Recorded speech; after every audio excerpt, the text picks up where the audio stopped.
thank Professor Faiza Basim ma'am, Honorable Director of Aligarh Muslim University, Delhi, or Aligarh, what we can say, is partly very close to Delhi.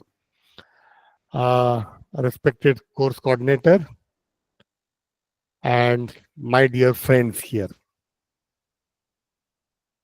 Hindi में अगर मैं मित्रों को हूं तो कुछ अलग उसका निकलता है, इसलिए मैं आपको माय डियर फ्रेंड्स कह रहा हूं. That is rather safe nowadays, right? So before I begin, let me ask whether all the participants are comfortable with Hindi or some of them belong to South India, so that I have to use mixed one. यहाँ कुछ लोग हैं जो south India से हैं, Maharashtra, Telangana, Karnataka, Andhra, Tamil Nadu, Puducherry. Are there some people from that side? कोई है वहां से, साउथ इंडिया से? You can unmute yourself and tell me. Yes, hello sir एक है, सर। एक रियाज डॉक्टर सर फौजी हैं, कौन है? अहमद। एक या दो लोग हैं। एक दो तीन लोग हैं। मेरे ख्याल से Subhash Chandra ji, then doctor no Fauzi sir, I am Ahmad. Not south Indian. okay, okay, okay. Who are there? Who are there? Who are South Indians here? Sir May I know इसमें their एक दो name? लोग हैं जो I think doctor Riyaz Fauzia Ahmad ma'am sir है। और Alia ma'am. Tamil Nadu से हैं सर। फौजिया हाँ. मैम है, रियाज सर है। Okay, कोई बात नहीं, कोई बात. That's fine. That's fine. Because as we are, yes, as we are in the democratic setup, we are supposed and we are expected to take care of a single person who does not belong to Hindi belt, है ना? Yes. हमें एक भी व्यक्ति छूटना नहीं चाहिए, ये हमारी कोशिश रहेगी. आई am not using the word minority here because sometimes I take this word as a curse. That is my personal feeling. Because of this tag, sometimes so many difficulties are there. So let us not move there. और जैसे कि ये FIP है, and it's very wonderful thing that it is 22nd FIP here. Because my HRDC or my MMTDC conducted some 17 FIPs, but AMU is conducting 22nd, so that is very wonderful thing about this MMTTC. As this is FIP, we know that FIP is the first course that we are supposed to conduct or supposed to attend the moment or the year we join this job. है ना?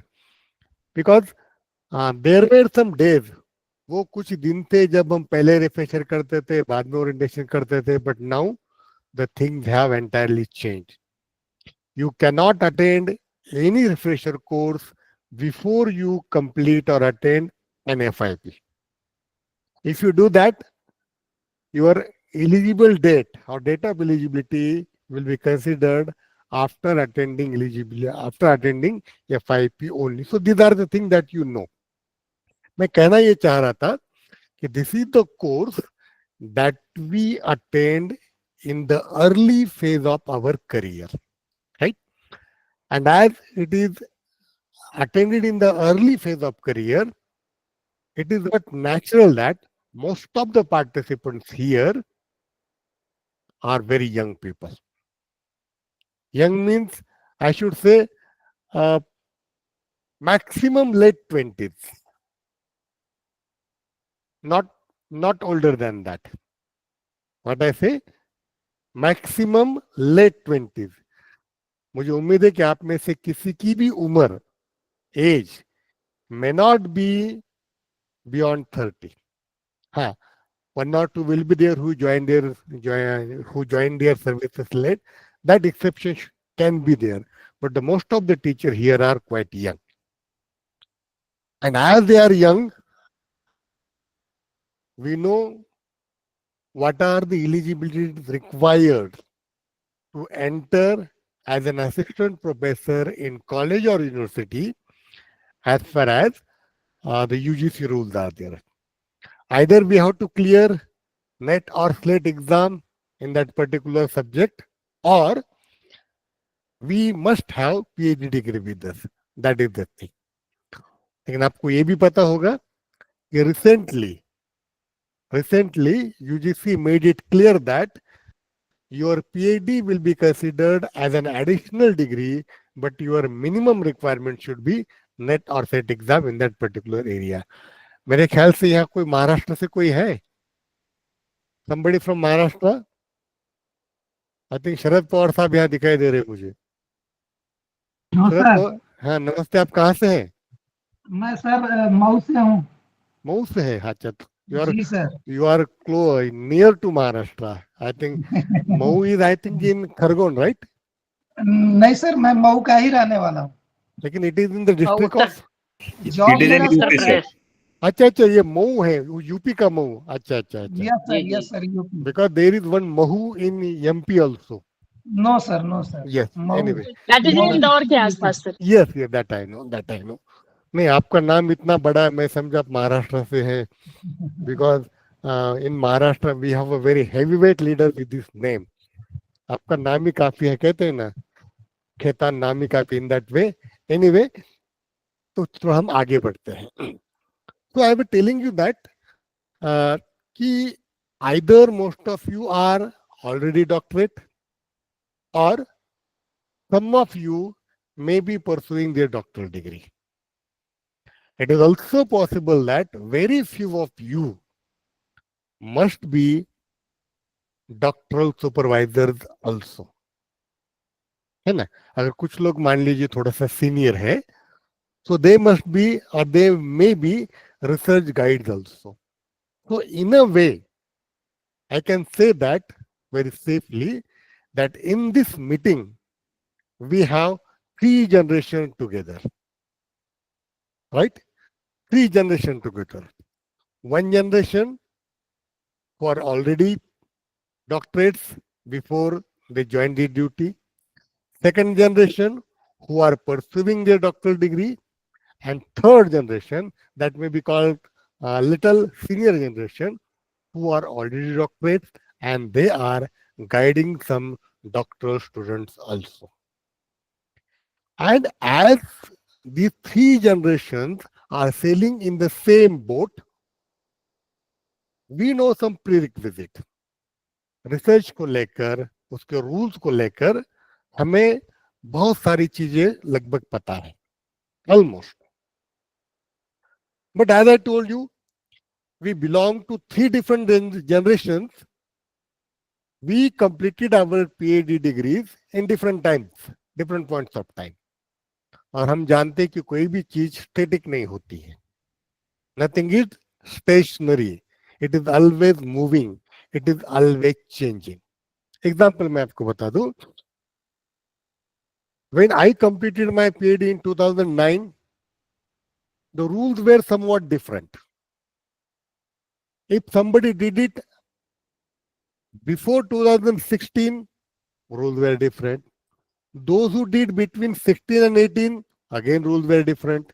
And those who are doing after 20 or 2022, now the rules are different. Note taker. What does it mean? Let me tell you. This is sir AI generator वो note में कर रहा है. Okay, कोई बात नहीं, it's okay. मैं समझा कोई नोटिस तो नहीं आया है मुझे कहीं से. चलो, anyway. तो आजकल कुछ भी फेक नोटिस आ जाते हैं. अब मैं आपसे शेयर नहीं करना चाहिए, फिर भी कर रहा हूँ कि after every 2 months I receive some notice from some department, some police department, कि भाई आपको पॉस्को के तहत आपने ये वेबसाइट देखा है, वो वेबसाइट देखा है, why action should not be taken. मैं इसको इग्नोर करता हूँ कि भाई if you did not do anything there is no point in entertaining the thing. कभी कभी व्हाट्सएप ऑडियो कॉल आ जाता है, ऑडियो कॉल कि मैं बम्बई से बोल रहा हूँ, मैं एसीपी हूँ, ये हूँ, आपका बच्चा कहाँ है, यहाँ है, आपके बच्चों को हमने उठा लिया है. मैं बोला कोई बात नहीं, उठा लो, वो देख लेगा जो करना है. मतलब such things are taking place there. So anyway, and digitally arrest का सर. यस मतलब आपके ये जामतारा से कहाँ से मुझे पता नहीं, लेकिन बहुत सारे लोग कहते हैं कि ये बहुत सारे लोग जामतारा से बिलोंग करते हैं, लेकिन we should not defame a particular locality for that reason. कुछ लोग हो सकते हैं, पूरा प्रदेश या पूरा जिला या पूरा स्टेट हम उसको ऐसा बदनाम नहीं कर सकते. एनीवे, आप देखो एक मेरी थोड़ी सी बुरी आदत है, मैं बार बार डाइवर्स हो जाता हूँ, तो मुझे ट्रैक पे लोग वापस लाना. I will also take care of that. So I was telling you that we people completed our degrees at different points of time. And at those points of time, the different rules were prevailing. है ना? Different rules were prevailing. For example, let me tell you, 2006 से या 9 से पहले research student को progress report देना उतना जरूरी नहीं था. प्री सबमिशन वाइवा देना उतना जरूरी नहीं था. 2 पेपर पब्लिश करना उतना जरूरी नहीं था. या फिर मैं आपको ये भी इंटरेस्टिंग बात बताऊं कि महाराष्ट्र में एक यूनिवर्सिटी था जहां एमफिल कोर्स चलता था डिस्टेंस मोड में, तो वहां ओरल एग्जाम भी नहीं होता था एमफिल का. आपको थ्योरी एग्जाम लिखना है और आपको डिसर्टेशन सबमिट करना है. That is enough. That was enough. And in some cases, let me tell you, for PhD also, there was no open defense. Open defense नहीं हुआ करता था. What used to take place there? That used to be a matter between the scholar, the guide, and one examiner. तीनों आप कहीं भी बैठ के नोटिंग करवा लो, वाइवा हो गया matter. You were awarded degree. ऐसे भी हालात थे. मैं क्या कह रहा हूं, आप समझ गए ना? It was entirely a private matter. Minimum 3 लोग लगते थे, एक कैंडिडेट, एक रिसर्च गाइड और कोई एक्सटर्नल एग्जामिनर, जिसको हम रेफरी कहते हैं, whatever we call them. 3 लोग आप कहीं भी बैठो, एक रूम में बैठो, एक टेबल पे तीनों बैठो, मैंने आपको जवाब सवाल पूछ लिए, आपने मुझे दे दिए, मैटर वाज ओवर. मतलब my point is that in different universities, different rules were being practiced. So to formalize the thing, UGC began to take steps as far as the maintenance of standards of PhD were concerned. और मैं आपको बता दूं, हालांकि मैं उसकी बात आगे भी करूंगा, कि to make the things uniform, UGC ने मुझे लगता है सबसे पहला कदम उठाया 2002 में. The first step UGC took in the direction was in 2002. आपको और एक बात मैं बताता हूं, मैं आगे चल के बताऊंगा, लेकिन let me properly begin it. कि why research is necessary? The answer is, और आंसर में भी सिंपल और difficult also. Why research is necessary? जैसे कि अगर आप में से कोई थोड़े से पुराने जनरेशन से हैं, थोड़े से मे बी लेट 30s, या आपके जो टीचर थे, those who taught you, most of them were not doctors. They joined with their master degree and they retired with their master degree. है ना? Most of them were there. मजे में जिंदगी cut गई उनकी. कोई रिसर्च नहीं था, कोई पब्लिकेशन नहीं था, कुछ नहीं करना था. कभी कभी तो ऐसे कोर्सेज भी नहीं करने थे, हो गया, अंडरटेकिंग दे दिए, प्रमोशन हो गया. Yes Anita ji, you raise your hand. Hello. और बाय मिस्टेक, ऑनलाइन मोड में बाय मिस्टेक की बहुत सारी चीजें हो जाती है. एनीवे, तो I was telling you, I was asking you the question, why research is necessary. The first and natural answer will be that it is required for our personal progression, right? Personal progress in our career. That is one thing. And most of the time, the same thing happen, उतना ही होता है। Now हम पढ़े लिखे लोगों की एक बहुत बड़ी मुश्किल होती है, प्लीज रिमेंबर, मैं अपने आप को भी उसमें इंक्लूड कर रहा हूं, कि हम सोचते हैं कि दुनिया में मैं सिर्फ अकेला ईमानदार हूं, मैं अकेला सिर्फ ईमानदारी से काम करता हूं, सिर्फ मेरा अकेले का रिसर्च बहुत ईमानदारी से हुआ है। पढ़े लिखे लोगों में ये दिक्कत होती है। Let me tell you, sharing the same thing, I submitted my thesis in 2009. I got awarded in 2009 itself. And at that time I was very happy that I took hard work, I did these things, I did those things, I underwent so many procedures and I got it. But after 15 years, after 14 years, after 10 years, when I look back and I think of my thesis and I pose a question to myself, अपने आप को एक सवाल पूछता हूं मैं चलो हो गया, आपने 10-5 किताबें टेक्स्ट पढ़ ली, आपने 20-50 किताबें सेकेंडरी सोर्स पढ़ ली, आपने कुछ प्रोसीजर्स फॉलो किए, आपने रिसर्च पेपर पब्लिश किए, आपका वाइवा हो गया, सब चीज हो गया, आपको डिग्री मिल गई, आपको इंक्रीमेंट भी मिल गई, and you got promotion on the basis of that, it's okay. But the next question is, what is use of that research to the society in which you live?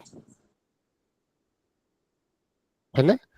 What is, 1 minute,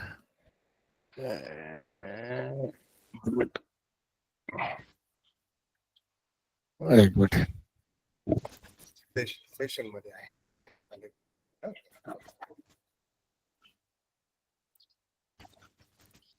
So what is use of that wonderful thesis to the society? ये सवाल मेरे ख्याल से जिनका research हो चुका है वो अपने आप को पूछे तो most of the times we are not happy. हाँ, आप में से कुछ लोगों का अगर बहुत बेसिक एंड एप्लीकेशन बेसिस पे रिसर्च है तो that's okay. In case of science that could be very useful, in case of some social sciences it could be of little use, but जहां तक मैं लैंग्वेज एंड लिटरेचर की research की बात करता हूं, लैंग्वेज एंड लिटरेचर की research की बात करता हूं, तो we see that its utility is very low और समटाइम्स नॉट एट ऑल। मतलब मेरे थीसिस की सोसाइटी को क्या उपयुक्तता है, मैं सिर्फ सोसाइटी की बात कर रहा हूं, मैं देश की बात नहीं कर रहा हूं।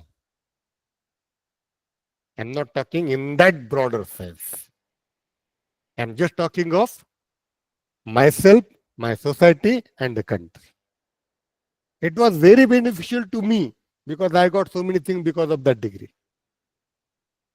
But the next question, what is its use to society? Sometimes we don't have any answer. And when I pose the same question in the context of nation, we see that sometimes the answer is zero at all.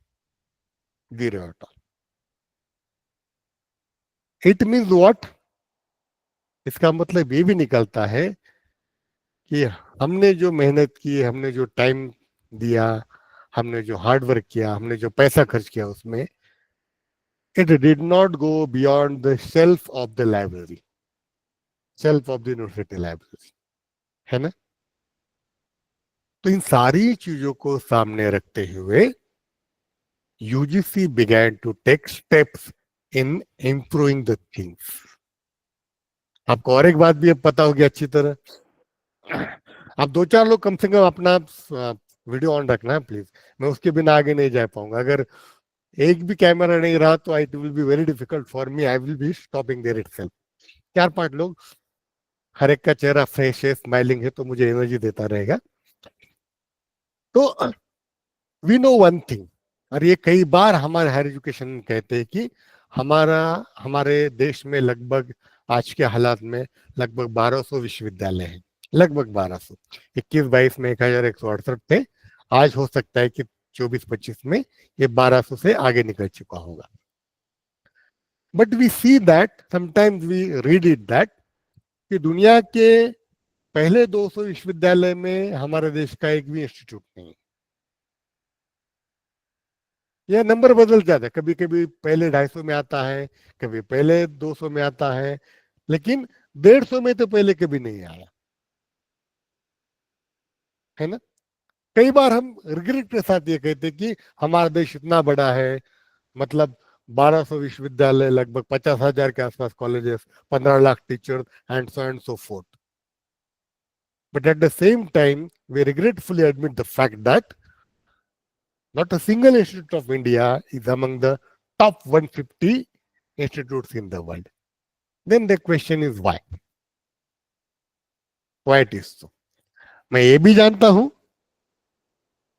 कि उस ranking के parameters कुछ अलग है।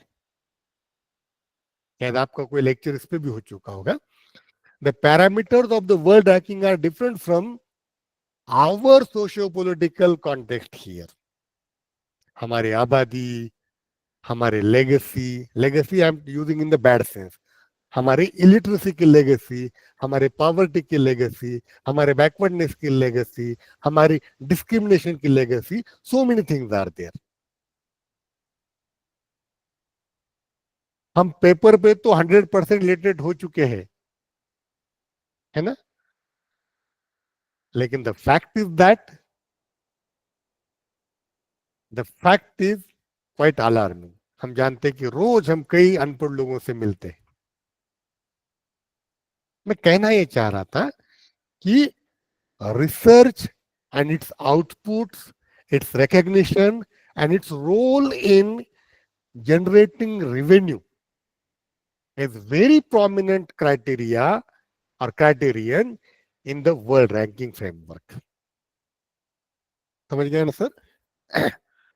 हमारा research का output क्या होता है, उसका रिकग्निशन क्या होता है, वह सोसाइटी के लिए कितना यूजफुल है, बाद में उसको रिकग्निशन मिलता है क्या, उसको लेकर या उससे डेराइव होकर मैंने कुछ पेटेंट रजिस्टर किए हैं क्या, मुझे कुछ मिला है क्या, second thing. And third thing, whether my research was purchased by someone and whether it could bring some revenue to me and my institutes, उससे रेवेन्यू कितना जनरेट हुआ है, ये वेस्टर्न वर्ल्ड के यूनिवर्सिटीज में ये कई मतलब बड़ी मात्रा में पाया जाता है। हमारे यहाँ ये होता नहीं। मैं नहीं कहता कि बिल्कुल नहीं होता है, ऐसा नहीं है, लेकिन if it takes place it is in very, I mean to say small quantity. फिर नेक्स्ट सवाल आता है ऐसा क्यों है। अब हम रिसर्च की बात करेंगे। क्वाइट सो। आप कहेंगे कि ये बातें ही बना रहे, मैं थोड़ा मेरा आपके साथ शेयर भी करता हूं, ताकि नहीं तो क्या सारी चीजें हवा में चलती रहेगी तो फिर डिफिकल्ट हो जाता है। 1 मिनट,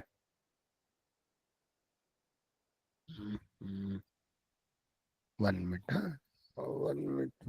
1 मिनट।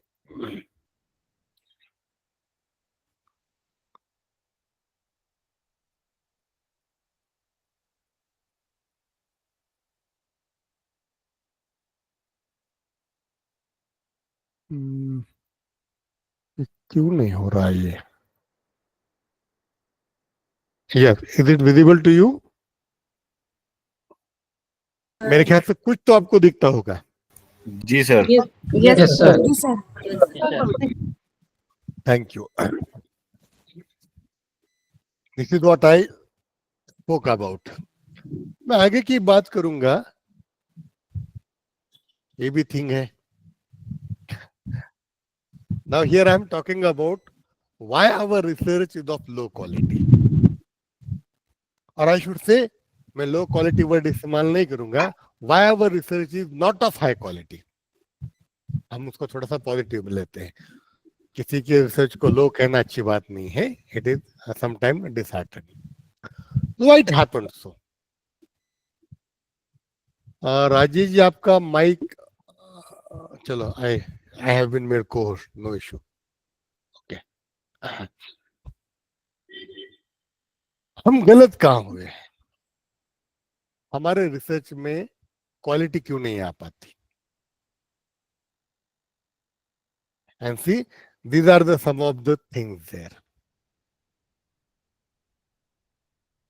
मुझे लगता है, as I believe, कि पीएचडी डिग्री को हमारे इसेंशियल क्वालिफिकेशन के साथ जोड़ने की वजह से मामला थोड़ा सा गड़बड़ा गया है.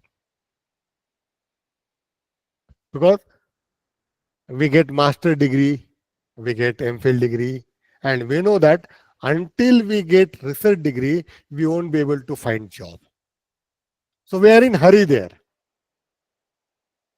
और हरी में, हेस्ट में हम डिग्री कंप्लीट करते हैं. एक बात मैं आपको बता दूं, मेरे ख्याल से यहाँ सरदार जी थोड़े से मेरे उम्र के, मुझसे ज्यादा यंग है शायद. आपको याद होगा यूजीसी ने 2002 में एक नोटिफिकेशन लाया था. 2002 में, जून 2002 में. मैं आपको बता दूं ये कि in many states many teachers had joined the job of lecturers in those days without that qualification of net on set. आपको याद होगा बहुत सारे स्टेट में ऐसा हुआ था कि वो सिर्फ मास्टर थे और वो बिना नेट सेट पास किए ज्वाइन हो चुके थे. और धीरे धीरे यह संख्या काफी बढ़ चुकी थी. और there was a public pressure, अब इन लोगों को रेगुलराइज किया जाए. तो हुआ ये, मुझे याद है 2002 में जून के एक नोटिफिकेशन आया यूजीसी का. आप मुझे थोड़ा सा डेट को और रूल को ये थोड़ा सा ध्यान से सुन लेना. इन जून 2002 UGC brings a notification that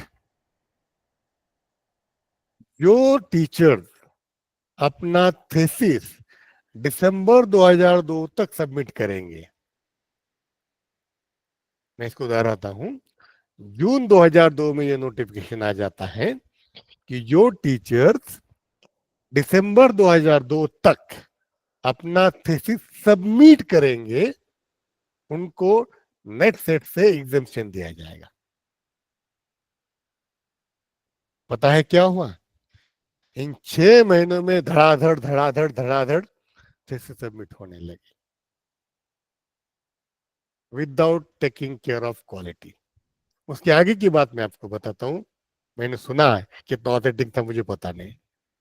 कुछ लोगों ने तो सिर्फ थीसिस सबमिट करने का लेटर ही लिया था, बाकी कुछ नहीं किया था. चलो बाद में कर लेंगे. थीसिस सबमिट करने का प्रूफ क्या होता है आपके पास? आपने कवरिंग लेटर के साथ यूनिवर्सिटी गए, वहां जो इनोवेट का सेक्शन का जो क्लार्क होता है उसको दे दिया, उसने रिसीट कॉपी आपको दे दिया, आपका थीसिस सबमिट हो गया. Some people managed to get that letter only letter, and they were exempted. ये था पहला कील, the first nail in the coffin of research.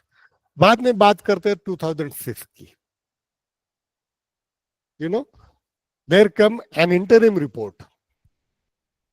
उसमें क्या था कि those who have PhD will be eligible to teach UG and PG classes without net set exam.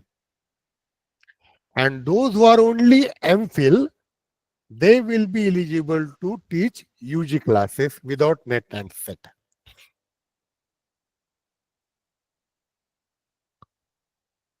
आपको मैं बता दूं, 2006 से लेकर उस रेगुलेशन में अमेंडमेंट आने तक, 2009 तक, जुलाई 2009 तक, विश्वविद्यालयों में इतने डेजिग्नेशन सबमिट हुए जितने उस विश्वविद्यालय की स्थापना से वहां तक नहीं हुए थे. और यू मस्ट रिमेम्बर कि उस टाइम में बहुत सारे विश्वविद्यालयों ने डिस्टेंस मोड में एमफिल डिग्री शुरू की थी. 2009 में एमफिल को विड्रॉ करना पड़ा, तब से फिर पीएचडी आ गया. मैं पॉइंट इन दिस मच, मेरा कहने का मतलब यह था कि हमने किया क्या. अब करने वाले ने तो अच्छे पर्पज से किया होगा, लेकिन उसका कभी कभी साइड इफेक्ट गलत आ जाता है. तो by linking our research with our essential qualification, I say it did not work well. It did not work. That is one thing. Second thing, जैसे कि मैंने आपको बताया, second point is here, requirement of PhD for promotion for the higher stage under CAS. मेरे पास सब कुछ है लेकिन सिर्फ PhD नहीं है, उसके कारण मेरा बहुत नुकसान हो रहा है ना। 6 पे के पहले तो मेरे ख्याल से you were allowed to get promotion without PhD degree. लेकिन जब ये 6 पे आया मेरे ख्याल से, या 7 पे आया, तो 7 में ये कंपल्सरी हो गया कि without PhD degree you can not get the promotion of associate professor, है ना। You can not gate promotion of associate professor without PhD degree. So again, अरे मेरे बाजू का एसोसिएट हो गया, वो हो गया, फलाना हो गया, ढिकाना हो गया, सिर्फ मैं ही रह गया. क्यों रह गया? मेरे पास पेज नहीं. चलो भाई कुछ ना कुछ कर लेते हैं, सबमिट करवा लेते. Second thing means we are doing it out of मजबूरी. मैं कहना ही चाह रहा हूं कि we are doing it out of मजबूरी, नॉट आउट ऑफ विलिंगनेस. अब मैं ये भी क्लियर कर दूं कि सारे लोग ऐसे नहीं करते, but this is the general perception. Third thing, जैसे मैंने कहा कि पीयर प्रेशर. एक गाना आया था ना हिंदी में, गाना बहुत पॉपुलर हुआ था, शायद सरदार जी जानते होंगे, ऐसे ऐसों को मिली है, कैसे कैसों को मिली है, मेरे भी तू लिफ्ट चला दे, कुछ भी ऐसा था ना ये गाना. Something was like the same happened. Adnan Sami का गाना था सर. हाँ ये शायद अदनान बेचारे ने बाद, सामी. अदनान सामी साहब ने बाद में अपना वेट बहुत लूज कर लिया उसके बाद. एनीवे तो मैं पीयर प्रेशर कह रहा, इसने किया उसने किया, मेरा ही बच्चा है, तो पीयर प्रेशर आ जाता है ना. कि मेरे पड़ोस में 4 व्हीलर आया तो मुझे लेना कंपल्सरी होता है, वेदर आई डिजर्व इट और not, weather I have resources with me और नॉट. ये सारी चीजें हो जाती. Second thing. फोर्थ थिंग, ये नैक बहुत बड़ा रोल अदा करता है इसमें, है ना. उसका जो मेरे ख्याल से सेकंड क्राइटेरियन है उसमें, टीचिंग लर्निंग एंड इवैल्यूएशन. हालांकि उसको लेकर रिसर्च का अलग क्राइटेरियन भी है, लेकिन when you assess the quality of your teaching faculty in criterion second, it is asked there how many of your faculty members are with PhD and how many of them are research guide and how many students have passed under them. ये NAAC में question होते हैं या हुआ करते थे. और मान लीजिए कि गोस्वामी साहब का PhD है ही नहीं, बाकी डिपार्टमेंट के सारे लोगों का है, प्रिंसिपल साहब डंडा लेके पीछे बैठेंगे, अरे गोस्वामी जी क्या हुआ, कहाँ अटके हो, अरे जल्दी करो यार, आपकी वजह से हमारे मार्क नैक में कम हो रहे हैं. That pressure is there. कभी कभी इसके चलते भी गोस्वामी सर बोलेंगे अरे चलो यार कुछ तो कर लेते हैं.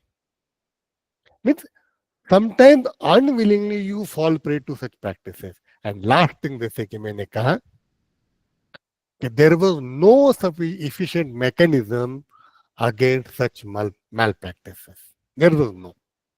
और जो थे वो एग्जिस्टिंग में नहीं थे, वो फोर्स में नहीं थे. मैं ऐसा क्यों कह रहा हूं सर?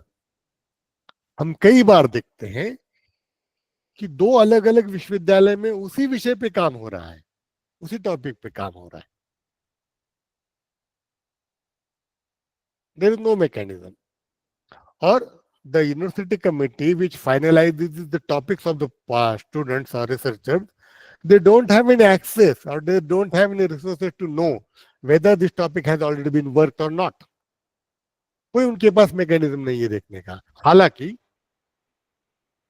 हम जानते हैं कि इनफ्लिबनेट जो है उसका एक शोध गंगा नाम का पोर्टल है, उस पे सारे जितने भी रिसर्च हो चुके हैं या रजिस्टर्ड है उनका वहां एक्सेस मिलता है. But how many universities have access to that? Universities के पास एक्सेस हो सकता है, लेकिन जो कमिटी हम रिसर्चर लोगों का ये टॉपिक फाइनलाइज करते हैं, how many time they verify with that. So these are some of the reasons because of which to some extent the quality of research got down. जैसे कि मैंने शुरू में कहा कि 2-4 अमेंडमेंट आए थे। 2002 का आया था, बाद में 2006 का आया जिसने बहुत नुकसान करवाया है, और फिर 2009 से थोड़ा सा उसको सीरियसली यूजीसी ने लेना शुरू किया। And we see that then onward UGC tried to bring more and more disciplined rules in research. फिर हम बात करते हैं केयर की, केयर लिस्ट कहते हैं ना, conservative of academic and research ethics. आजकल हम कहते हैं केयर लिस्टेड जर्नल्स, ये उसी से आया 2018 में। उससे पहले क्या था, यूजीसी ने रूल तो बना दिया है कि आपको 2 पेपर पब्लिश करने हैं। टीएस के अप्राइजल में था कि आपके नेशनल जर्नल में पेपर चाहिए, आपको 5 मार्क मिलेंगे, 10 मार्क मिलेंगे। बट हु विल डिसाइड कि वो जर्नल नेशनल लेवल का है या नहीं, या गली का है किसी का? कोई मैकेनिज्म नहीं था। अगर मैं कोई जर्नल शुरू करूं और उस पर लिख दूं कि my journal is international journal, no one will challenge me, no one could challenge me, क्योंकि there was no such mechanism. तो उसको प्रॉपरली मॉनिटर करने के लिए UGC came with this consortium for academic research and ethics in 2018। और उसके बाद जिसको लेकर मैं आज अपनी बात सामने रखने जा रहा हूं, that is good academic research practices, GARP, good academic research practices. This document और दिस गाइडलाइंस केम इन 2020। जैसे कि मैंने शुरू में कहा, हम लोगों में से कुछ लोगों ने एक पॉइंट ऑफ टाइम पे पीएचडी किया है, कुछ लोग कर रहे हैं, कुछ लोग करने जा रहे हैं। So we follow different rules, different guidelines. So to have one single proper document to guide all the institutes and researchers, UGC came with the document, जो कि 2020 में हमारे साथ आया है। मैं तो यहाँ मैं अपने आप को रोक नहीं पा रहा हूं ये कहने से कि every researcher, every research student, guide must read this document. हो सकता है कि आप में से बहुत सारे लोगों ने उसको पढ़ा भी होगा, दोबारा पढ़ लीजिए, use it as a Bible. So I am going to talk on this one now. जैसे कि मैंने कहा, what is the focus of this guideline, what is the focus of this document. ये 2020 में यूजीसी ने एक, मेरे ख्याल से एक 20-30 पेजेस का डॉक्यूमेंट है, लेकिन वंडरफुल डॉक्यूमेंट इट इज। मैं तो कहता हूं कि हमारे जो पीएचडी के कोर्स वर्क चलते हैं ना, ये सारे उसी पे फोकस होने चाहिए। अगर इतना भी कर लें तो बाकी कुछ करने की जरूरत नहीं पड़ेगी ज्यादा से। तो this one, what it's focus is on, इसमें 2 चीजें हैं। जैसे कि मैंने कहा, on developing and sustaining research integrity with in an ethical research culture. Ethical research culture banana. And second thing, on supporting a research culture supported by a sound governance structure to abolish research misconduct. Research में जो मैल practice से चलते हैं, वहां जो misconduct होता है, उसको कंट्रोल करना, और वो भी इंस्टीट्यूट लेवल पे कंट्रोल करना, इसके लिए ये गाइडलाइन आई थी। अब जैसे जैसे मैं आगे बढ़ूंगा आपको पता चल जाएगा कि ये हमारे कॉलेज में होता नहीं, यूनिवर्सिटी में इसको बारीकी से किया नहीं जाता। And what it recommends to create or to constitute an ORI, office of research integrity. This is an ORI, Office of Research Integrity, as a responsible entity for the local operations and implementation of these guidelines in each institution. कहा क्या गया है यहाँ कि हर एक college में, हर एक university में, या हर एक हायर एजुकेशन इंस्टीट्यूट में एक ORI बनाया जाए। और उसका काम क्या होगा? To operate and implement these guidelines in college. 1 minute, 1 minute.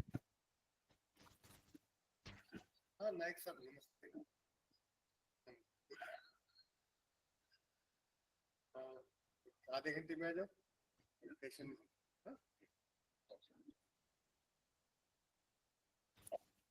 Sorry. So this important job was given to this ORI. What was that? It was a responsible entity, or we can say body, entity for the local operation and implementation of this guideline. जो 2020 में जो guideline दी गई है JARP में, उस guideline को operate करने के लिए, इंप्लीमेंट करने के लिए हर एक इंस्टीट्यूट में ये ORI बनना चाहिए. Second thing, to develop materials for training on research integrity, ethical behavior and good research practices. ये सिर्फ बॉडी बनकर नहीं रहेगी, इसको मटेरियल डेवलप करना है, ट्रेनिंग ऑर्गेनाइज करना है ताकि एक अच्छा रिसर्च चल सके. Now let me move on forward. Now what are the lookouts of this ORI? अब यूनिवर्सिटीज में RRC या कोई BUTR अलग अलग नाम से बॉडी है. वहां कई जगह उसको BUTR कहा जाता था, board of university teaching and research. कई जगह हम उसको RRC कहते हैं, अलग अलग नाम से जाना जाता था. जैसे कि मैंने शुरू में कहा, there was no uniformity. To bring this uniformity, this ORI was proposed. ORI. And see what are the lookouts. इसमें ये तीन चीजें हैं. इन तीन चीजों की तरफ ये ORI बहुत ध्यान देगा. अगर ये तीन चीजें हो जाती तो सर कुछ भी छूटता नहीं है, सारी चीजें इसमें कवर हो जाती. What is this? Research design, conduct of research and research dissemination. Dissemination मतलब उसका प्रचार प्रसार. Research design मतलब plan. Now we will move onward now. This one now. हम कभी कभी इंग्लिश की कुछ प्रोवर्ब इस्तेमाल करते हैं. क्या कहते हैं? Well beginning is half done. ऐसे कहते हैं ना हम, well beginning is half done. And कभी कभी क्या कहते हैं? All is well that ends well. Well beginning is half done means if you begin something with nice preparation, everything will be okay. But जब हम कहते हैं ना all is well that end well, it gives some negative meaning. आप कुछ भी करो लेकिन आपको अंत अच्छा तो सब भला. It is wrong. This says a foundation and scope of research is research design.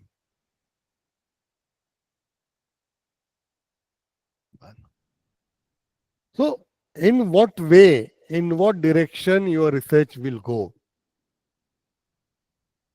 What could be the quality of research? Or I should say, what could be the nature of your research work? Whether it will be okay for you or not okay for you. Whether it will be pleasure giving or trouble giving will be decided here. अगर आपका research design ठीक से बनता है, properly बनता है, उसको proper time देने के बाद बनता है, तो आपकी बहुत सारी दिक्कतें कम हो जाएगी, वो आसान हो जाएगी. Otherwise main difficulties are there. जैसे क्या क्या है, responsible conduct of research begins at the planning stage itself. मैंने उसी को आसान भाषा में बताया कि responsible conduct of research begins at the planning stage. अगर प्लानिंग अच्छी है, the things will go in the proper way, otherwise no. See, जैसे कि मैंने आपको बताया, what is research? What is the purpose of research? ये बोल्ड में लिखा है मैंने. Broadly speaking, creation of new knowledge and its translation in publication and application form are important outcomes of research. क्यों करते हैं रिसर्च? मैंने शुरू में तो कहा कि पर्सनल फायदे के लिए करते हैं, that is one thing. But something new should be created their. Compilation is not research. Compilation of the facts is not research. It will be editing only. It will be bringing together the facts only. But on the basis of those existing facts, what new fact you bring, you come out. That is one thing. And second thing, its translation into action into publication, into policy making, and into the general welfare of people. That is its translation. ये दो चीजें इसमें निहित है. अब देखो planning में किन चीजों की तरफ ध्यान देना चाहिए, इसमें बहुत बारीकी से कहा है. अब इसमें से नया कुछ भी नहीं है आपके लिए. जैसे कि मैंने शुरू में कहा, most of you are doctorates, most of you are doctoral supervisors, and some of you have registered or planning to register. लेकिन होता क्या है कि आजकल रूल इतने बने हैं, मैकेनिज्म ऐसा बना है कि हमारे पास सोचने के लिए, पढ़ने के लिए वक्त ही नहीं बचता है. होता क्या, जैसे कि मैंने लास्ट लाइन लिखी, देखो रेड में लिखी है लास्ट लाइन मैंने, universities do not give sufficient time for researchers and supervisors to work on the planning carefully. होता क्या है, अब हर एक विश्वविद्यालय एक एंट्रेंस टेस्ट लेने लगा है, पेट एग्जाम कहते हैं इसको, अलग अलग नाम से उसको पुकारते हैं. पीएडी एंट्रेंस एग्जाम कहते हैं मॉडरेट में भी. फिर आपको एग्जाम को अपियर होना पड़ेगा, फिर रिजल्ट डिक्लेयर होगा, फिर कैटेगरी वाइज रिजल्ट होगा, फिर मेरिट लिस्ट होगी, और एक दिन लेटर निकलेगा कि आपको 20 दिन में या 25 दिन में या 8 दिन में रिसर्च सुपरवाइजर को भी पकड़ना है और आपका टॉपिक भी यूनिवर्सिटी में लाके जमा करना है. कितने दिनों में? 8 दिन में, 15 दिन में, 20 दिन में, ज्यादा से ज्यादा 1 महीने में.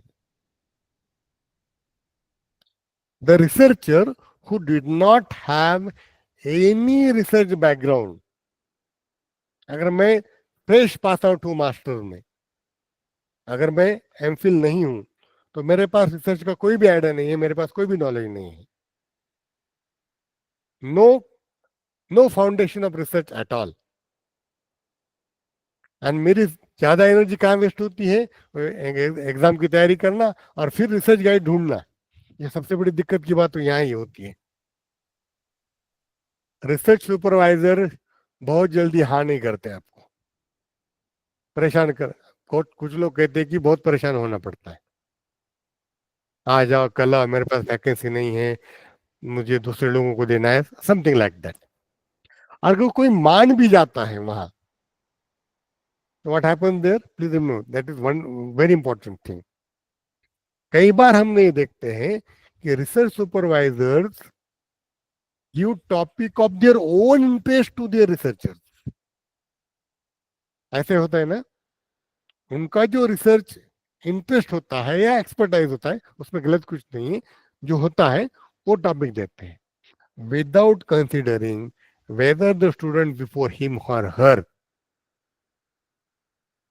यस यस,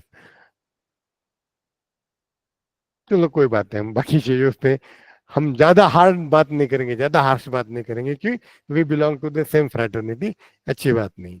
मैं कहने ये जा रहा था कि without taking into consideration the capacity or the willingness of the candidate, the things are imposed on him.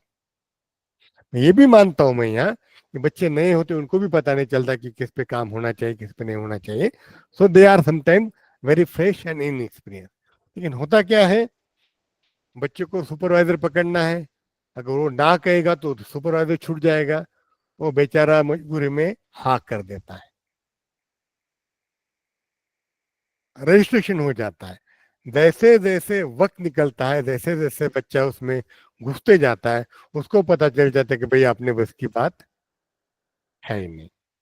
She find those things very difficult to follow. इसलिए हम देखते हैं, ये भी सर इस पे भी रिसर्च हो सकता है. प्लीज रिमेम्बर, रिसर्च के लिए तो बहुत सारे टॉपिक दुनिया में, everything is there. Drop out ratio in registration of PhD also could be a wonderful topic for research.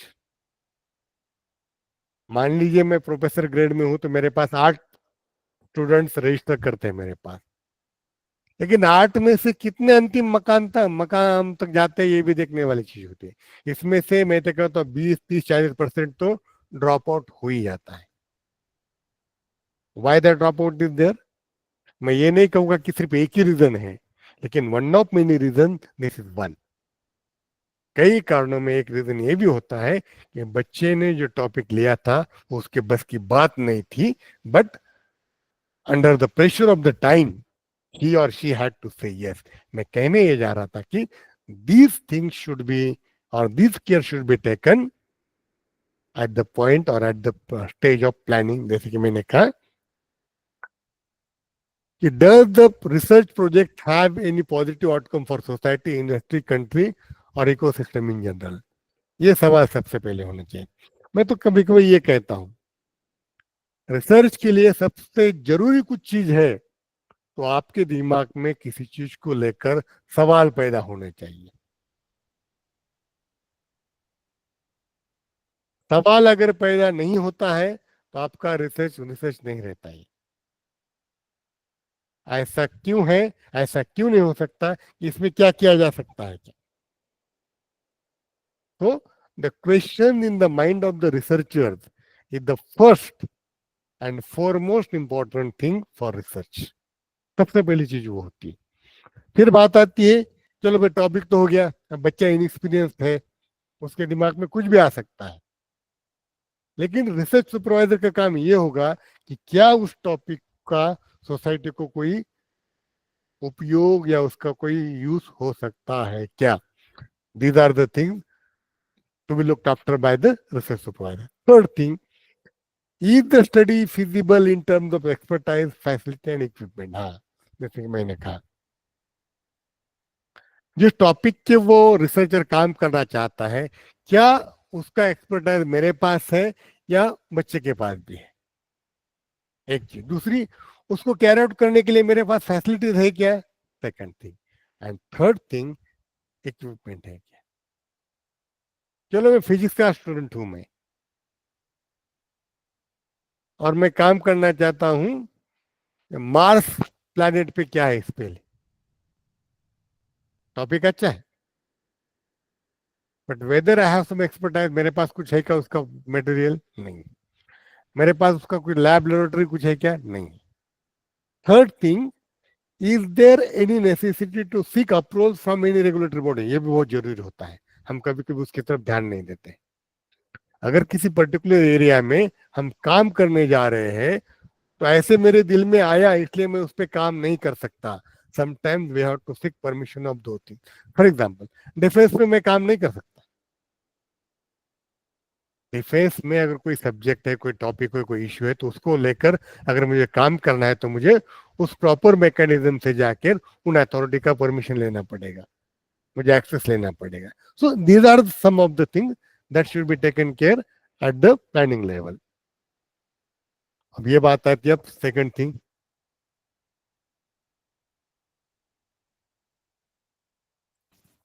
Literature review और रिव्यू ऑफ लिटरेचर.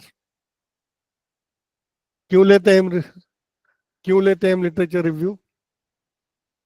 अब एक सबसे बड़ा सवाल ये आता है sir, whether the review of literature should be taken before the registration or after the registration. ये सबसे बड़ा सवाल है. I have found that in social science research, the review of literature is taken after the registration. There is a separate chapter for that. मैंने कई मराठी और English के thesis में देखा है कि in social science research there is a complete separate chapter known as or named as review of literature. लेकिन सवाल ये है कि वो रजिस्ट्रेशन के पहले लेना चाहिए कि बाद में लेना चाहिए. और उससे भी पहले का सवाल ये है कि why should there be a review of literature and answers are here. And मुझे लगता है कि उसको थोड़ा पहले लेना ज्यादा जरूरी होगा. What is the first thing for searching the literature available on a specific topic. मैं किसी एरिया में काम करना चाहता हूँ, इस टॉपिक पे काम करना चाहता हूँ. सबसे पहले मुझे ये देखना पड़ेगा whether something has already been done there or not. Whether something has already been done on that or not. Second thing, for finding the research gaps, ये बहुत जरूरी होता है. Research is a continuously ongoing process and there may be different steps. Sometimes on a particular stage work is done, then some future work is also done but some gap is left there.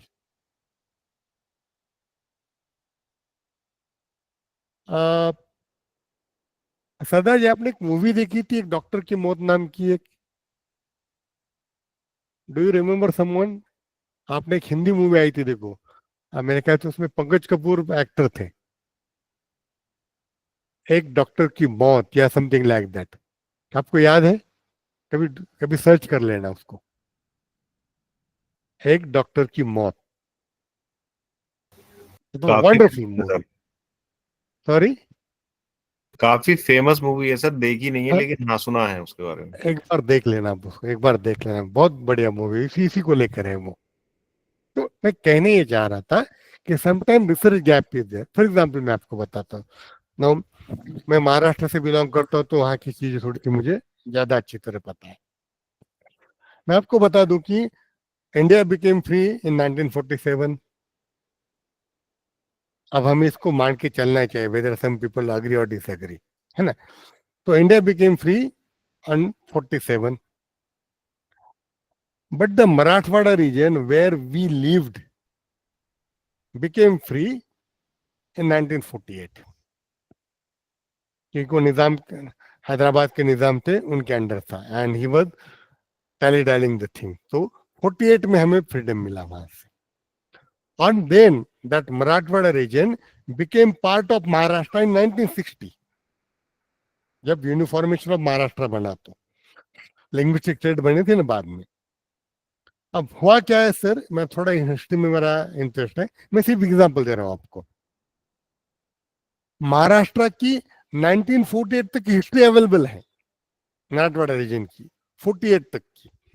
हमने कैसे वहां freedom struggle लड़ा, ये हुआ, निजाम के खिलाफ लड़े, वैसा हो, 48 तक है। और बाद में जब महाराष्ट्र में आया है 1960 में, वहां से आगे है। लेकिन व्हाट हैपेंड ड्यूरिंग दो 12 इयर्स, 48 से लेकर 60 तक मराठवाड़ा में पॉलिटिक्स क्या था, वहां सोशल मूवमेंट्स क्या थे, वहां क्या क्या चीजें हुई, उसका कोई भी डॉक्यूमेंटेशन है, उसका कोई भी प्रॉपर रिसर्च नहीं है। So that I mean to say, मैं आपको कहने ये चाह रहा था कि रिसर्च गैप में भी there, some part is done, next part is done, but some middle part sometime may be left. तो ऐसा जो रिसर्च गैप होता है, you can find with the help of this review of literature. And the most important thing for preventing duplication of research, ये सबसे बड़ी चीज है। मैंने कहा ना कि दो विश्वविद्यालय में एक ही टॉपिक पे काम होता है, या उसी विश्वविद्यालय में 30 साल पहले काम हुआ और उसी पे आज कुल नए बच्चा काम कर रहा है। If that particular researcher and research guide take the review of literature, such duplication may be avoided. Then why how it helps? एक, for devising, गलत हो गया यहाँ, for devising research questions, hypothesis, किसी रिसर्च प्लान में research question नाम का एक पॉइंट होता है उसमें, to what question I want to find answers, किन सवालों के जवाब मैं अपने शोध में ढूंढना चाहता हूं या सर्च करना चाहता हूं। तो review of literature will help you that way. Second, listing relevant keywords and phrases, ये तो आम बात है, हमें कीवर्ड देने पड़ते हैं। Third thing, opening avenues for future research, हाँ ये सबसे बड़ी बात है। हमें इस मुगालते में कभी नहीं रहना चाहिए कि मैंने जो किया वो लास्ट वर्ड है, इसके आगे इस टॉपिक पे कुछ नहीं हो सकता। हम ब्रह्मदेव तो है नहीं कि हमने लिख दिया तो लिख दिया, ना हम पहले हैं ना हम आखिरी है। The review of literature will help you to see what more can be done in this area. उसके आगे भी क्या बात हो सकती है, ये आपको रिव्यू ऑफ लिटरेचर करेगा। एंड जैसे कि मैंने कहा, what care should be taken when we are taking review of literature. One thing, जिस सोर्सेस को हम देख रहे हैं, दो सोर्सेस मस्ट बी रिलायबल। गली नुक्कड़ का कोई किताब पकड़ के हम उसको सोर्स नहीं मान सकते। क्या रिकॉर्डिंग हो रहा है, मैं कुछ कह नहीं सकता। अगर मुझे कोई कहे कि ताजमहल तेजोमहल था, कह दिया है। If I want to work on that, the source must be reliable, है ना। और जो क्या भी कहते हैं कि वो reliable, verifiable and error free. जिस बुक को, जिस सोर्स को हम रिव्यू ऑफ लिटरेचर में ले रहे हैं, उस सोर्स में ये क्वालिटीज होनी चाहिए। It should be reliable, verifiable and error free. Second thing, bias free. हाँ, सबसे बड़ी बात तो ये होती है, ये बायस फ्री होना चाहिए। किसी ने स्टेटमेंट कर दिया, किताब लिख ली, but that book is written out of bias, so that cannot be used as a source of review for literature. Then updated and detailed one. And lastly, देखो review of literature क्या होता है? It is not simply listing the titles with summary to decorate the bibliography. हम कई बार बोलते कि हमें उसमें कुछ किताबों के टाइटल डालने हैं। सिर्फ टाइटल डालना does not mean you have taken the review of literature. चलो थोड़ा आगे बढ़ते हैं। चलो ये भी है,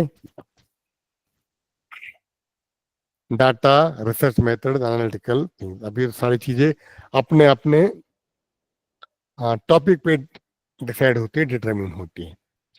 मैं उसमें लास्ट ये करूंगा, अब ये देख लेना है।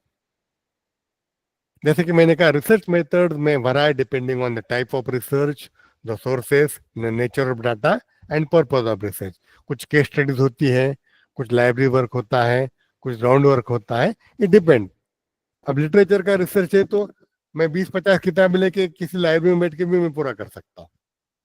लेकिन सोशल साइंस का अगर कोई इशू बेस्ड रिसर्च है तो I can not sit in my room and complete it, I have to go to the field work. उसमें फील्ड वर्क आता है, उसमें केस स्टडी आती है, उसमें क्वेश्चनर भी आएगा, उसमें इंटरव्यूज भी आएंगे, so many things come there, some analytical, some explorative and many more things are there. Sometimes action research is there. लेकिन कहना क्या, देखो सबसे बड़ी बात ये, care be taken in this case. The techniques which we are using there must be defensible. मैं आपको एग्जांपल बताता हूं हो क्या जाता है। In the condition of inexperience researcher and not so good guide होता क्या है? नॉट सो गुड गाइड, मैं बुरा नहीं कहूंगा, नॉट सो गाइड। मैंने एक थेसिस, मतलब एक वाइवा मैंने अटेंड किया था, और उसमें टाइटल ये था, अगर आपको कुछ थोड़ा सा महाराष्ट्र के बारे में तो मैं थोड़ा बता दूं आपको। In Maharashtra there is a place called Pandharpur, आपने शायद सुना होगा। And in the month of August lakhs of people go there walking on feet. हम इसको पंढरीची वारी कहते हैं। और एक स्टूडेंट ने सब्जेक्ट लिया कि sociological study of the Pandharpur वारी। वारी मतलब पिलग्रिमेज, जाना वहां, सोशियोलॉजिकल स्टडी ऑफ पिलग्रिमेज। चलो थेसिस बन गया, सबमिट हो गया, वाइवा हो गया, और उसमें एक सवाल ऐसा आया, चलो भाई आपने ये कर लिया, व्हाट इज सोशियोलॉजिकल हियर? सवाल बहुत सिंपल था, टाइटल में क्या था, द पंढरपुर की वारी और सोशियोलॉजिकल स्टडी, और अंत में सिर्फ एक सवाल आया कि व्हाट इज सोशियोलॉजिकल हियर। इसमें समाज शास्त्रीय कौन सी मेथड है? Neither the researcher nor the supervisor have any answer here. मैं कहना ही क्या चाह रहा था कि the techniques we use, it must be defensible at the end of the day. मैंने ये मेथड किया है तो मैंने क्यों लिया है, why it was necessary here, why other was not necessary, so defensive. Another thing, whether method is appropriate to the discipline, हाँ ये भी जरूरी है। हमारा डिसिप्लिन कौन सा है? मैं सोशल साइंस से हूँ, मैं प्योर साइंस से हूँ, मैं लिटरेचर से हूँ, या मैं कहीं और से हूँ? मेरा टॉपिक क्या है? मान लीजिए कि someone is working on the output of some government scheme. Sociology में है, सोशियोलॉजी में, इकोनॉमिक्स में जनरली ये स्टडी होती है, public administration, sociology and economics में जनरली ये स्टडी, क्या स्टडी होती है, कोई गवर्नमेंट का स्कीम लेते हैं और एक पर्टिकुलर एरिया डिसाइड करते हैं, एक जिला, 2 जिला, रीजन, उस पर काम करते हैं, and a particular method is there. अब क्वेश्चनियर मेथड होता है, इंटरव्यू मेथड होता है, वो अलग अलग होता है. तो we have to think whether that particular method I selected was appropriate to that particular discipline. Third thing, whether हाँ, हम जब क्वेश्चनर बनाते हैं उसकी बात लास्ट में देखो, हम क्वेश्चनर बनाते हैं, whether the question seek the data required for present research, है ना. हम किसी का इंटरव्यू लेते हैं, हम किसी से क्वेश्चनर करके लेते हैं. अब उसमें जो क्वेश्चन रहने जा रहे हैं, whether those questions are relevant or not, that is wonderful thing. Let me move onward. अब सेकंड बात आती है कंडक्टिंग रिसर्च. एक बात होगी प्लानिंग ऑफ रिसर्च, हम जिसको रिसर्च डिजाइन कहेंगे. अब मेरे पास टाइम कितना है? मेरे ख्याल से 15-20 मिनट और हो गए, ज्यादा नहीं. 15 minutes, sir. Yes. I will try to finish it. 17 minutes are there. Yes. Thank you. I don't have much more slides here. Discussion में ज्यादा वक्त निकल जाता है. मेरा ज्यादा वक्त तो फाउंडेशन बनाने में निकल जाता है शुरू में. एनीवे, तो डॉक्यूमेंटेशन एंड डेटा स्टोरेज हम काम करते हैं, लेकिन उसको हम कभी नोट करके रखते हैं क्या? मैंने ये किया, इसका रिजल्ट आया, हम उसको कहीं नोट करके. बहुत सारा होता है कि हम क्वेश्चन भी जमा किया, बहुत सारा डेटा कलेक्ट किया, डेटा प्रोसेस किया, but the result of the data data processing are not documented there. इसलिए हमें डॉक्यूमेंट, जो काम किया उसका डॉक्यूमेंटेशन, नोट टेकिंग होती है, नोट मेकिंग होते हैं. अब तो ये चीजें बहुत सारी पुरानी हो गई, है ना. जब कंप्यूटर का ज्यादा इस्तेमाल नहीं हुआ करता था, जब ये ओपन रिसोर्सेस नहीं होते थे, तो हमें एक एक किताब में से नोट निकाल के उसको बाजू में पेपर पे लिख के रखना पड़ता था. Now this things are net, but only the form of documentation has change, the process are same there. तो ये जरूरी है. जैसे कि type and date of data, हाँ ये भी जरूरी है. आपने एक काम किया, कब किया मुझे याद नहीं है, ये डाटा कहां से लाया मुझे याद नहीं है. डाटा है, ऑथेंटिक है, यूजफुल है, everything is okay, but I don't remember because I did not write anywhere where from I collected data, when I collected data and who give me. बाद में मुझे सोर्स भी तो देने हैं. So type and date of data collection, sample size आपको जानते हैं. देन हाँ ये भी जरूरी है, जैसे मैंने कहा कहां से लाया मैंने ये data. Ownership and accountability, privacy issues, हाँ ये भी बहुत जरूरी है. हम जानते हैं कि रिसर्च में प्राइवेसी बहुत जरूरी होती है.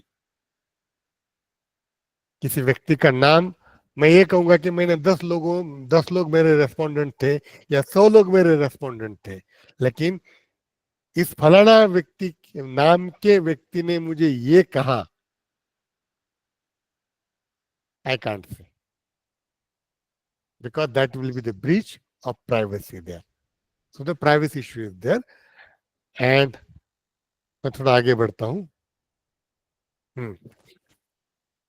जब भी हम रिसर्च इथिक्स की बात करते तो हम यहीं अटक जाते हैं. क्यों? What is plagiarism, what is falsification, what is fabrication, and what is misrepresentation. Ethics में सारी चीजें यहां आकर फंस जाती हैं. व्हाट इज एथिक्स कहां आता है? यहां आता है. Whether your research is honest one, your own, transparent, verifiable, ये सारे यहां आता है. And remember, though we use the common word plagiarism, but in that some 3 or 4 things are there, and these things come under the term misconduct. Misconduct में ये चीज आ जाती है. Plagiarism is what? सिंपल भाषा में कहो तो किसी और के को अपना कहना.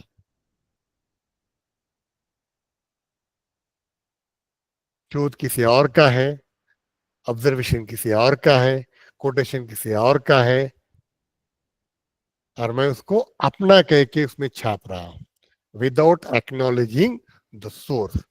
That is called in general plagiarism. But apart from plagiarism, 3 more things are there. What is falsification? चीजें गलत तरीके से प्रेजेंट रखना, जैसे कि manipulating data, omitting unfavorable results और गिविंग false information. कभी कभी होता क्या है पता है कि रिसर्च के रिजल्ट हम मेरे दिमाग में पहले तैयार है, मैं उसको सिर्फ प्रूव करने के लिए काम कर रहा हूं. समटाइम्स इट हैपन, मैंने पहले डिसाइड किया कि ऐसा है. कभी कभी हम कहीं भी लाइट मोड में कहते हैं, पॉलिटिक्स में क्या होता है, एक कमिटी बनाई जाती है किसी चीज को लेकर, लेकिन उनको पहले बोल दिया जाता है कि आपको इस प्रकार रिकमेंडेशन करने हैं. Sometimes the same things happen in case of research also. So, if some results are not in my favor, I drop them. And without any base, I say these are the things. And data manipulation भी करता हूं मैं, number बदल देता हूं. Then जैसे कि plagiarism की बात मैंने की, using others' ideas, results, processes, words without giving appropriate credit to them. Even your own research, early research, ये भी जरूरी देखो. औरों के काम का तो क्रेडिट उन्हें देना ही है, लेकिन अगर आपके खुद का कोई पेपर उसमें इस्तेमाल करे जो कि कुछ साल पहले पब्लिश हुआ था, so you should note that also. दूसरे की बात क्यों करें, हम अपने खुद के भी काम को एक्नॉलेज करना है कि मैंने ये पेपर है ये लिखा था. So that comes under plagiarism. And misrepresentation, that is tampering with image, data and transpositioning. Transposition तो हम बहुत बार देखते हैं कि किसी का सर किसी के शरीर पे बिठाना, that is called transposition. Result के और किसी हमने वहां रख दिए. So these are the thing that come under plagiarism. Last चीज पे आते हैं, डिसेमिनेशन ऑफ रिसर्च. डिसेमिनेशन, उसका प्रचार प्रसार कर लिया. Research does not end with the submission and award of degree. उसकी यूटिलिटी उसके बाद शुरू हो जाती है ना. And that comes under the title dissemination of research, making it public, making it known to the people, or making it known for the benefit of the people. That comes under dissemination. And it can be done 3 ways, or 3 or 4 ways. एक publication होता है, आप उसको किताब form में publish करते हैं, आप उसको किसी जर्नल में पब्लिश करते हैं, आप उसको किसी बुलेटिन में पब्लिश करते हैं. Second thing, you can publish it in your own blogs. आपका खुद का है तो कर सकते हो, यूट्यूब चैनल पे कर सकते हो, your own way. And third thing, public talks can be organised there. मेरा ये शोध है, मैंने उस क्षेत्र के 20-50-100 लोगों को बुलाया है और उनके सामने मैं रख रहा हूं. Let me tell you, Shailesh ji, the very purpose of academic conferences is the same. हम पेपर प्रेजेंट करते हैं, मतलब करते क्या है वहां, I work on a particular area, particular topic in small way, and I am presenting my result before them. Why before them? I want their feedback. I want to verify those things. तो ये 2-3 चीजें हैं जिसके तहत आपका dissemination होता है. और एक रास्ता है कि there are some agencies who are working in that direction. मान लीजिए कि मैंने कोई चाइल्ड लेबर पे काम किया है, या मैंने कोई विमेन इश्यू पे काम किया है, तो चाइल्ड एंड विमेन वेलफेयर नाम का कोई मिनिस्ट्री होता है, कोई डिपार्टमेंट होता है, तो उनको भेजना जरूरी है. मान लीजिए मैं कोई आर्टिसन पे काम कर रहा हूं, मान लीजिए मैं कॉटन इंडस्ट्री पे काम कर रहा हूं, तो वस्त्रोद्योग मंत्रालय दे रहे हैं. तो जिस एरिया में हमने काम किया है उसको ठीक से देखने वाले कुछ डिपार्टमेंट हो सकते हैं, कुछ मिनिस्ट्रीज हो सकती है, उनको अपना रिसर्च भेजना is also part of dissemination. And most common is what? Most common is publishing in journals and books. और सबसे बड़ा धोखा में ही खा जाते हैं, because in recent years this industry has grown up like a mushroom industry. अभी अभी ये केयर लिस्ट आने के बाद थोड़ा सा कम हुआ है, अदरवाइज इट वाज वेरी मतलब स्प्रेडिंग लाइक एनीथिंग. तो यहां होता है कि we should care maximum care while selecting the right medium of publication. Particularly बात आती है फिर पब्लिशर की, वो जर्नल का पब्लिशर हो या फिर वो किताब छपवाने वाला publisher. There the things come. अब करना क्या है आपको? सबसे पहले ये देखो, finding proper outlets and providing the results at an audience appropriate level are very crucial. उसकी बातें आगे आ जाएंगी. Peer-reviewed journals are among the key channels for research dissemination for a broader and intended audience beyond their peers. मैंने thesis submit कर लिया, मैंने मेरे results committee के सामने रख लिए, जो वाइवा कमिटी होता है, that was very limited one. लेकिन if I want to make my results known to people beyond those peers who are broader in sense, so proper selection of proper journal is the crucial thing. मैं literature से हूं तो मैं मेरा publication literature के journal में ही छापूंगा, मैं science के जर्नल में नहीं छाप सकता, या फिर सोशल साइंस के जर्नल में I can't publish them. So that is one thing. And other, जैसे कि मैंने कहा, अदर आउटलेट्स में भी blogs, popular press and practitioner journal. Popular press means what? आप अपने आर्टिकल फॉर्म में किसी न्यूज़पेपर में भी आप अपना रिजल्ट पब्लिश करवा सकते हो. नो क्वेश्चन, हम जिसको बोगस जर्नल्स कहते हैं, हम जिसको फेक जर्नल्स कहते हैं,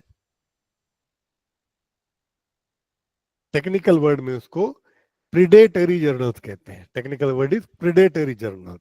वो क्या होते हैं? They are serving their own purpose, they don't have any transparency. उसके आगे लिख देखो ना, how to identify predatory journals. This is the thing here. They offer guarantee of acceptance and publication of your writing. आपका topic कुछ भी हो, वो जर्नल कह रहा कुछ भी हो, सर आप भेज दो हम छाप देंगे. The guarantee of acceptance and publication. Second thing, pay and publish irrespective of quality and scope of journal. तो कुछ अमाउंट आपसे मांगेंगे, सर 2000 भेजिए, 3000 भेजिए, हो जाएगा. सर आप शायद आपने ये भी सुना होगा, बहुत सारे पब्लिशर आपको अप्रोच करते हैं, सर मेरे पास ये किताब है, अगर आप इतना दे दो तो मैं आपके नाम से छाप सकता हूँ. Even I should say this is the reality, please remember, मैं हवा में बात नहीं कर रहा हूँ. कुछ ऐसे पब्लिशर भी हो कहते कि सर हमारे पास टीम है, आप सिर्फ एरिया बोलिए, हम आपको थीसिस लिख के देंगे, हम आपको रिसर्च पेपर लिख के देंगे.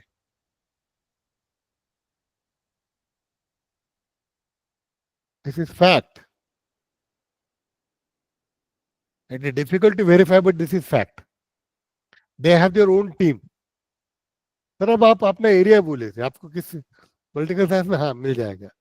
मतलब दे they charge some money and they publish it. Third thing, no peer review process. आपने पेपर आज शाम को भेज दिया, कल पब्लिश हो गया. It was not assessed at all. It was not examined at all by anybody. There was no team of experts to see whether the paper is in the proper guideline, whether its results are proper or anything like that. कुछ भी नहीं था, छाप दिया. That is predatory journal. Then use misleading and inaccurate self-generated impact factors. हाँ, ये तो बहुत बड़ी दिक्कत है. ये हमारा इम्पैक्ट फैक्टर इतना है, ये है वो है, लेकिन कैसे इम्पैक्ट फैक्टर निकाला, उसको मैकेनिज्म के बारे में कहीं भी लिखा नहीं होता है ना. मेरे जर्नल का इम्पैक्ट फैक्टर 5.4 है, but how you arrive that, know very time.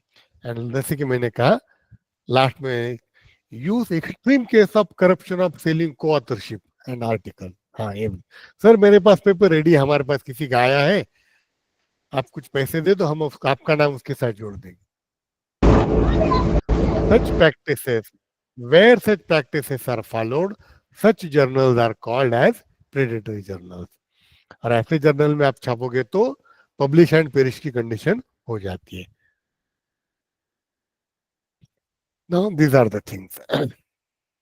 These care will be taken when we select a proper journal. Open access होता है, ये मैं ज्यादा चीजें नहीं बोलूंगा, सिर्फ यहाँ करूंगा. देखो ये देख ला. The first thing you should see, उस जर्नल का एम स्कोप हमारे एरिया से मैच करता है. मेडिकल साइंस का जर्नल है और मैं उसमें लिटरेचर का पेपर भेज रहा हूं, it won't work. What are the aims and objectives of the journal and what is the scope of that journal, वो क्या छापता है, ये मैच देखना चाहिए. Second thing, whether journal has publish articles of similar nature, क्या उससे पहले मेरे टाइप के पेपर उस जर्नल में छपे क्या, ये भी देखना मेरे लिए ज्यादा जरूरी है. Third thing, whether it follows independent, rigorous and unbiased peer review process. हम ब्लाइंड रिव्यू कहते हैं ना, ब्लाइंड पीयर रिव्यू. राइटर का नाम हटा दिया जाएगा और किसी के पास पेपर भेज दिया जाएगा, ये पेपर है, you assess it, you see whether it is right और रॉन्ग. राइटर का नाम हटा दिया जाएगा. मान लीजिए कि मेरा पेपर है, मैंने गोस्वामी सर के पास भेज दिया without making my name public, so Goswami sir will objectively assess it. अगर नाम देखता अरे भाई इसका है, उसको हम नकार नहीं सकते. So whether that journal follow that process blind and bias free, it is third thing. Fourth thing, whether the journal reaches to the relevant audience. हाँ, उसका सर्कुलेशन क्या है, ये छपता है और बिकता है क्या, क्या बिक के छपता है या छप के बिकता है. बिकता है तो किसको बिकता है, उसी एरिया के लोगों को बिकता है क्या. देन जैसे कि मैंने कहा, method of arriving impact factor, अभी अलग अलग मेथड है, उसको मैं उस टेक्निकल थिंग में मैं मास्टर नहीं हूं, लेकिन one thing I have found here, how that impact factor is derived. ठीक, अब देख लेना, आप उसको कई जगह ट्राई करना. The number of citation the journal receives in a given year taken against the total citable items it has published over the preceding 2 years. पिछले 2 सालों में उन्होंने जितने आर्टिकल पब्लिश किए हैं. सर मैं आपको 5 मिनट में कॉल करता हूँ, एक सेशन में दूंगा.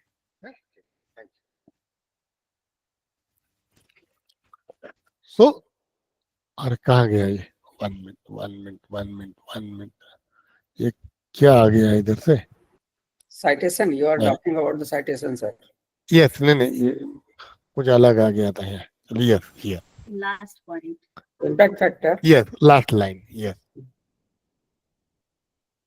मैं पहले डिस्क्लेमर दे दूं कि मैं इसका एक्सपर्ट नहीं हूं, but the way I understood it, the number of citations a journal receives in a given year.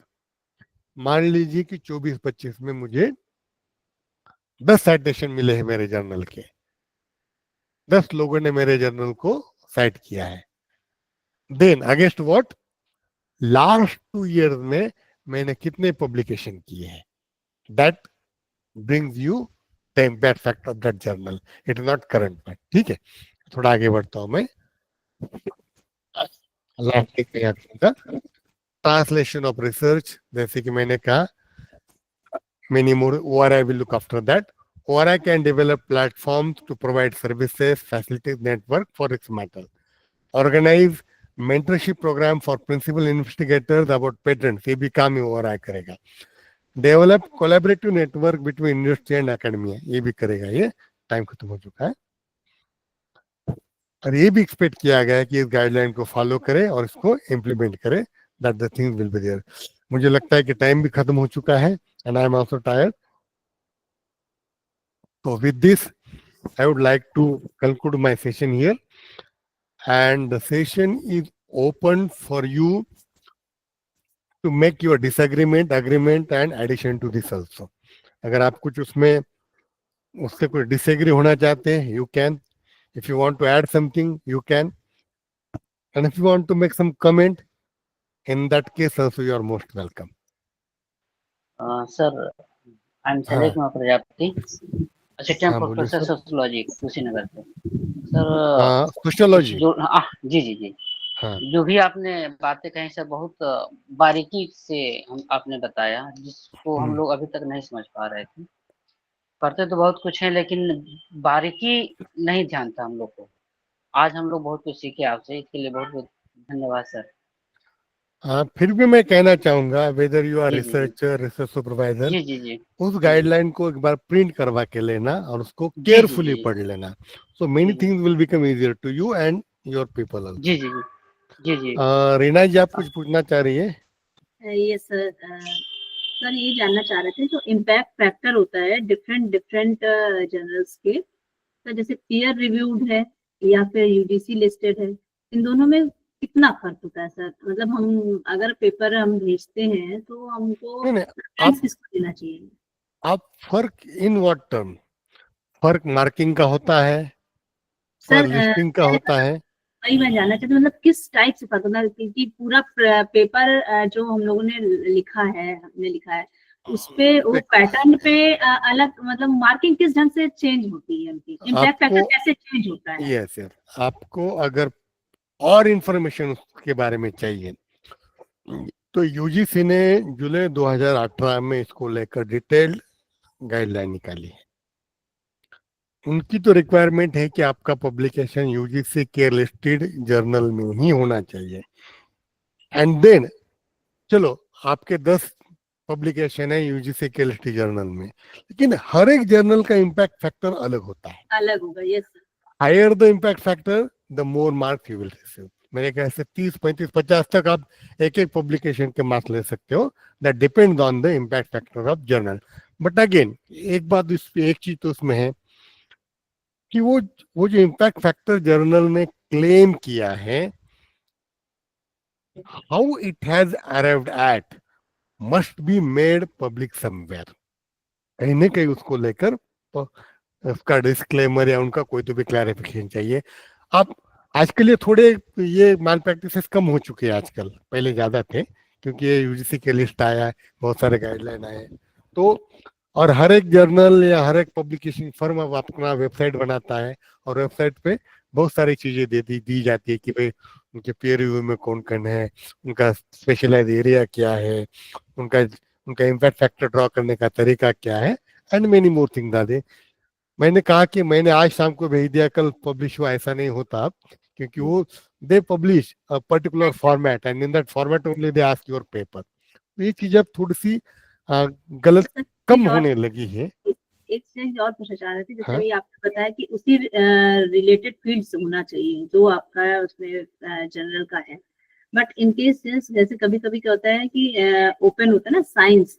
अब साइंस में तो सर ये हमारा केमिस्ट्री भी आ गया, जूलॉजी भी आ गया, बॉटनी भी आ गया, बहुत सारी चीजें. तो सर क्या उसमें ठीक है ना, आपका अलाइड में तो आ गया ना. यस. एक छतरी के नीचे तो आप आ सकते हैं ना. अब साइंस का है तो मैं उसमें मेरा लिटरेचर का तो नहीं भेजूंगा. Yes sir. Yes. And science, remember, title is always short. Yes. Yes. अब उसमें सारे साइंसेस के टाइटल तो नहीं दे सकते, but when you visit the website Brade sir, I'm really sorry yes, to yes, interrupt yes. you, but हो गया sir, it's हो गया 12:22 because the next class will start at yes, 12:30. Thank you very much. तो Thank आप you. सारे लोगों का शुक्रिया, Thank you, पर्टिकुलर sir. जी, Thank you, शैलेश sir. जी, रोहित जी,